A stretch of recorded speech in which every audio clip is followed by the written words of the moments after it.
මේ ධර්මයේ දැනගන්න කලින් කාගේ අතින් හරි වැරදක් වෙලා තිබෙනවා නම් බුදුරජාණන් වහන්සේ පින්පව් ගැන දේශනා කරන්නේ පව් කරපු අයට තැවි තැවි ඉන්න නෙවෙයි. බුදුරජාණන් වහන්සේ ධර්මයේ දේශනා කරන්නේ පව් කරපු අයට පව් හදා ගන්නයි. බුදුරජාණන් වහන්සේ තවත් කෙනෙකු ශෝක කරවන්න නෙවෙයි ධර්මයේ දේශනා කරන්නේ. ශෝකෙන් නිදහස් කරවන්නයි. ඒ නිසා මේ බණ අහලා ඔබ ශෝක වෙනවා නම් ඔබ මේ ධර්මයේ අර්ථය අරගෙන නැහැ. පින්පව් කියනවා විශ්වාස කරන්න. අද ඉඳලා හැදෙන්න. ඔබ යන පාර වෙනස් කරගන්න. ඒ පාරේ ගියොත් තමයි විපාකේ තියෙන්නේ.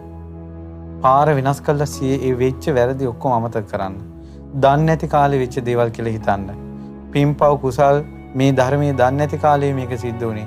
ආයෙ මම මගේ අතින් වැරදි වෙන්න දෙන්නේ නැහැ කියලා හිතන්න. ඒ විදිහට ගොඩාක් කුසල් කරගන්න.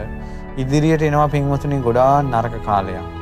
පිට රටවල් වල වැරදි කාමසේවනයේ කියන එක ගණන් ගන්නවත් නැහැ. ඒ ලෝකේ ඒක සාමාන්‍ය දෙයක්. මේ ලෝකේ සාමාන්‍ය වුණත් නැතත් ඒ තමන් කරන දේ අනාචාරයක් නම් ඒකේ විපාක එනවා. ජාතියක් ආගමක් රටක් බලපාන්නේ නැහැ. ඒතර ඔබට තේරෙනවා ඇති බටහිර ජාතින් කය බිඳලා මරණින් මත්තේ කොහෙද යන්නේ කියලා. මේවා අහන්නවත් මේ වගේ ගැලවෙන්නවත් තියෙන එකම රට මේ ලංකාව. ඊළඟට මේ එකම භාෂාව සිංහල, එකම ආගම බුද්ධ ආගම.